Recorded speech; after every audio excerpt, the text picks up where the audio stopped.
I liked Herbert. He was a set designer, you know, originally. And I always thought that Herbert didn't know as much as he thought he knew. He was quite inarticulate. He was a very nice man, a sweet, good heart. And he did have this theory, and there was some justice in it. You know, a 17-inch set was a big screen in those days.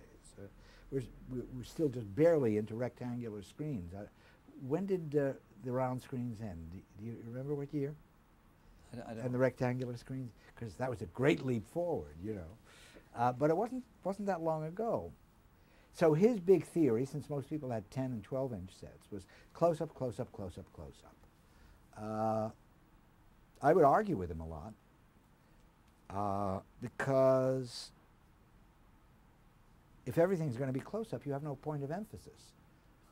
When you really need it, where are you when I need you? You know, you've used it up.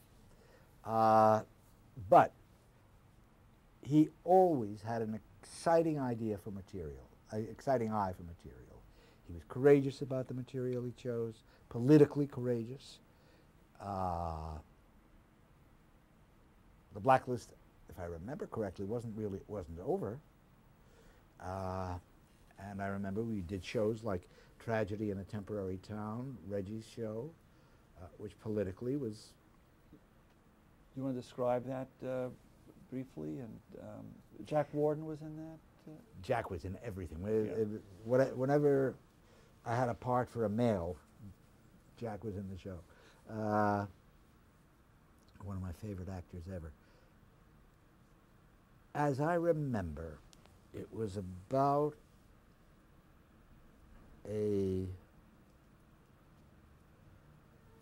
camp where you took your trailer and parked your trailer overnight, you know, about people who were just on the move all the time without any permanent base. Somebody, and it may have been either Johnny Cassavetes or Sal Mineo, I'm not sure which, but some swarthy-looking person had been accused of doing something dastardly, and these rednecks got together, and I don't know whether they lynched him or tried to lynch him. And at the end of it, Lloyd Bridges rescued the kid and made this big anti-lynching, anti-redneck speech. And this is live, and Lloyd got terribly, terribly involved emotionally in this, both the subject matter and his part. And I had stolen it from some movie, I don't know what. This is supposed to be at night, and he was, of course, lit by the car lights. 6 cars with their headlights on, and he's in the middle screaming at all these guys who are all vague in the shadows. And he flipped out in the middle of the speech. And he was carrying a big stick, and he started, "You sons of bitches!" And he picked up his stick and started smashing the headlights of the cars that were lighting the scenes, yelling, "You bastards!" And total flip. And well, dramatically, it was wonderderfully impressive.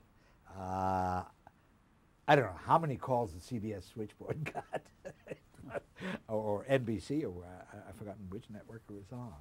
But it was NBC. It was a very impressive night, and actually there wasn't that much to do about it. I mean, the show worked so well. I think people were just swept along with it.